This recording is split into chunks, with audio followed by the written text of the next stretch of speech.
If you'd asked me a month ago, I would have said my marriage was perfect. Not Instagram perfect with fake smiles and matching outfits, but the kind where you laugh at each other's bad jokes, finish each other's sentences, and sit in comfortable silence after a long day without needing to fill the void. I loved her. God, I loved her. I thought she loved me too. It's funny how life doesn't warn you when it's about to rip your heart out. There's no announcement, no red flag screaming, "Hey, Jack, everything you know is about to come crashing down." No, it happens when you least expect it, like when you're folding laundry on a Saturday morning and your hand brushes against a piece of paper buried in your wife's purse. That's how it started. I wasn't snooping. I'd grabbed her purse to move it off the bed while I sorted clothes, but the crinkling sound of paper caught my attention. It was a bright pink flyer, folded in half. Curiosity got the better of me, so I opened it. Intimate massage with a twist. The bold letters at the top read, "Experience relaxation on another level, discretion guaranteed." Below that were some suggestive images of dimly lit rooms, candles, and silhouettes of bodies that left little to the imagination. At the bottom, a phone number and address were listed. My heart stopped. Why the hell was this in her purse? I sat, down on the edge of the bed, flyer in hand, trying to make sense of it. My mind raced through possibilities. Maybe it was just a random advertisement she'd picked up somewhere. Maybe it wasn't hers at all. But as I stared at the paper, a pit formed in my stomach. Something felt wrong. I didn't confront her immediately. I needed to gather my thoughts, but it was impossible to ignore the tension brewing inside me. The woman I trusted more than anyone in the world had something like this tucked away in her bag. I could hear her downstairs in the kitchen, humming, along to the radio as if everything was fine, but nothing felt fine to me. When I finally walked into the kitchen, the flyer was burning a hole in my pocket. She was making coffee, wearing one of my old t-shirts and those fuzzy socks she loved. She looked so normal, so innocent, that for a moment I doubted myself. But the doubt didn't last. I pulled out the flyer and placed it on the counter in front of her. "What's this?" I asked, keeping my voice as calm as possible. She looked at it, then back at me, her expression unreadable. For a second, I thought I saw a flicker of something. Guilt, maybe. But it was gone before I could be sure. She smiled and shrugged. "Oh, that? It's just a promo thing from the massage studio I go to. They're trying to expand their services or whatever." She waved it off like it was no big deal. "Expand their services?" I repeated, struggling to keep my composure. "It says intimate massage. That doesn't sound like the usual back rub." She laughed, like I was being ridiculous. "Jack, come on. You know I've been seeing a massage therapist because of my neck pain. They hand out these flyers to everyone. It doesn't mean anything." Her explanation was smooth, rehearsed even. She sipped her coffee and smiled at me as if she didn't have a care in the world. Maybe that should have reassured me, but it didn't. If anything, it made the knot in my stomach tighten. I didn't push further, not that day. But something inside me had already shifted. Once doubt creeps in, it spreads like a disease. Little things I used to brush off suddenly seemed significant. Her late nights at the office, which I'd always accepted as part of her job, started to feel like something else entirely. The way she'd come home with damp hair and a glow on her face, saying the hot shower at the gym helped her relax. It didn't sit right with me anymore. I started paying attention to everything. I noticed how her phone was always face down, on the table. How she suddenly had new lingerie that I hadn't seen her wear for me. How she'd smile at texts and then quickly swipe them away when I entered the room. Was I being paranoid? Maybe. But once you suspect the person you love is hiding something, every moment becomes a puzzle piece you're desperate to fit together. One night, as we sat on the couch watching TV, I couldn't take it anymore. I needed to know if I was losing my mind or if there was something real to my suspicions. "Do you still like the massages?" I asked casually, pretending to focus on the show. She glanced at me, surprised by the question. "Yeah, of course. They really help with my back. Do you always go to the same place?" She hesitated, just for a second, but it was enough for me to notice. "Yeah, why?" I shrugged, trying to play it off. Just wondering if they ever try to upsell you on those extra services." I forced a laugh. "You know, like what was on that flyer." She laughed too, but it sounded forced. "No, they don't. That flyer is just marketing. I've never done anything like that." I nodded, pretending to believe her. But deep down, I knew she was lying. The next morning, I woke up before her. As she slept peacefully beside me, I grabbed my phone and searched for the massage studio online. Their website was professional, showing standard services like deep tissue and hot stone massages. But something felt off. I dug deeper, scrolling through forums and review sites until I found what I was looking for. Buried in a thread on a local message board was a discussion about the studio's special services. Anonymous users shared their experiences, hinting at discreet transactions and happy endings. My hands trembled as I read through the comments. This wasn't just a regular massage studio. My breathing grew heavy, and my chest felt like it was caving in. I looked over at her, still sleeping peacefully, completely unaware that her husband was falling apart right next to her. I couldn't ignore it anymore. I needed proof. That evening, when she said she was working late again, I checked her location through the Find My Phone app. Sure enough, she wasn't at the office. She was at the studio. I sat in the dark, staring at the blinking dot on the map, feeling like a fool. I didn't cry, not yet. The anger was too strong. But underneath it, the pain was simmering, waiting for its turn to take over. When she came home, I acted normal. I asked her how her day was, kissed her on the cheek, and pretended I wasn't dying inside. But that night, as I lay next to her in bed, I made a silent promise to myself. I would find out the truth, no matter how much it hurt. And deep down, I already knew it was going to destroy me. A week. That's how long I told myself I'd give it before confronting her. 7 days to watch, listen, and gather the proof I needed. Because confronting her without evidence? No. I wasn't going to let her twist the story or make me feel like I was crazy. I needed something concrete, undeniable. The thing about suspicions is that once you start looking, you can't stop. Every word, every action, every damn breath she took became a clue in my mind. I began to see the cracks in her carefully constructed facade. Or maybe they'd always been there, and I'd just been too blind to notice. The first step was simple: track her schedule. I already had access to her calendar on our shared app, which she used to mark her meetings and appointments. It didn't take long to notice the pattern. Mondays, Wednesdays, and sometimes Fridays. Those were her late nights at work. Conveniently, those were also the days she had appointments booked at the massage studio. I cross-referenced everything. The times, the locations, even the excuses she gave when she'd come home later than usual. It all lined up too perfectly. I felt sick to my stomach, but I couldn't stop. The more I dug, the deeper the hole got. One night, as she was in the shower, I scrolled through her phone. My hands were shaking so badly that I almost dropped it. I wasn't proud of it, but desperate men do desperate things. I checked her messages first, nothing suspicious. But when I opened her email, I found confirmation of her massage appointments. The most recent one was for that very night, and the subject line had a note that made my blood run cold. Special request confirmed. What the hell was her special request? I didn't have the answer, but my mind went to the worst possible place. The next day, I met up with my old friend, Mark. We'd known each other since college, and he was the kind of guy who could keep a secret. If anyone could give me advice, without judgment, it was him. I told him everything. The flyer, the appointments, the late nights.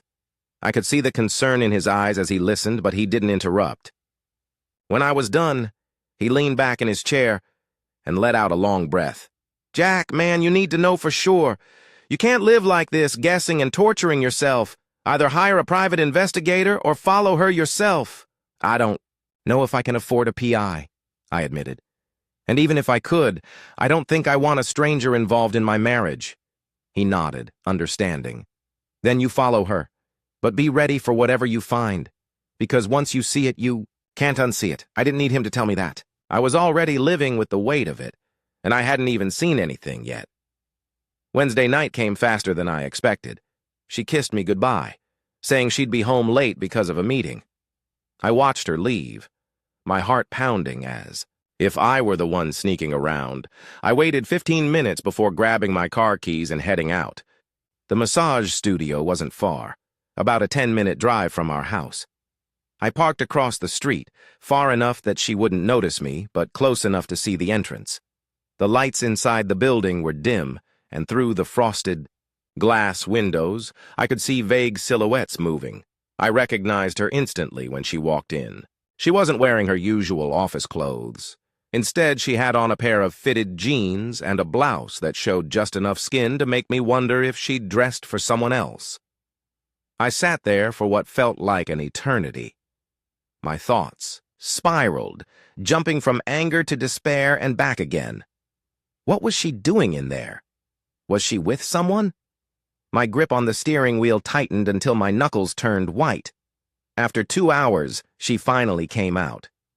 Her hair was slightly messy and her cheeks were flushed. She had that glow again, the one I used to think was from the gym. I watched as she got into her car and drove off, completely unaware that her husband had just seen her leave a place, known for special services. I didn't follow her home. I needed time to process what I'd just witnessed. My mind was a war zone, and I didn't know which side was winning. The side that wanted to confront her immediately, or the side that was too afraid of the truth. The following night, while she was asleep, I did something I never thought I'd do. I searched her purse. My hands trembled as I rifled through her things, half hoping I wouldn't find anything. But I did. A folded piece of paper tucked inside her wallet. I pulled it out and unfolded it slowly, my breath hitching as I saw what it was. A receipt from the massage studio. The date on it was from the night before, and there was a handwritten note at the bottom. "Thank you for your visit. Hope to see you again soon." But that wasn't the worst part. Next to the total, there was an itemized list, and at the bottom, in bold letters, were the words, "Special Service Package." That was it. The proof I needed. The truth I had been dreading. I sat on the floor, clutching the receipt like it was a death sentence. My chest heaved as the weight of it all came crashing down. The woman I loved, the woman I trusted with my life, had betrayed me. The next morning, I couldn't even look at her. She kissed me on the cheek as she left for work, and I had to force myself not to pull away. She had no idea that her lies had finally caught up with her. I spent the rest of the day pacing the house, replaying every moment of our relationship in my head. The good times, the bad times, and all the moments in between. I wondered when it had started, when she'd stopped loving me, or if she ever truly had. By the time she came home that evening, I was ready. The receipt was sitting on the kitchen counter, right next to the pink flyer. She walked in, her smile fading as she saw the evidence laid out before her. "Jack, what's this?" she asked, her voice shaking just enough to give her away. I didn't say anything. I just stared at her, waiting for the excuses to come. And they did. "It's not what you think," she said, stepping closer. "I can explain." "Don't," I interrupted. "Don't insult me by lying to my face. I know everything, Emily." My voice was calm, but inside I was screaming. She opened her mouth to speak, but no words came out. The silence between us was deafening, filled with all the things she couldn't say and all the things I didn't want to hear. "I trusted you," I whispered, my throat tightening. "How could you do this to me?" Her eyes filled with tears, but I didn't feel sorry for her. I didn't feel anything except the hollow ache in my chest where my love for her used to be, and I knew in that moment that nothing would ever be the same again. The air felt heavy in the kitchen, suffocating almost. Her tears streamed down her face as she stood there, her mouth slightly open like she was searching for the right thing to say. But there were no magic words, no excuses, that could erase the receipt on the counter or the knot of betrayal lodged in my chest. I didn't need her tears. I needed the truth. "Sit down," I said, my voice cold, unfamiliar even to me. She hesitated for a second, then pulled out a chair and sat.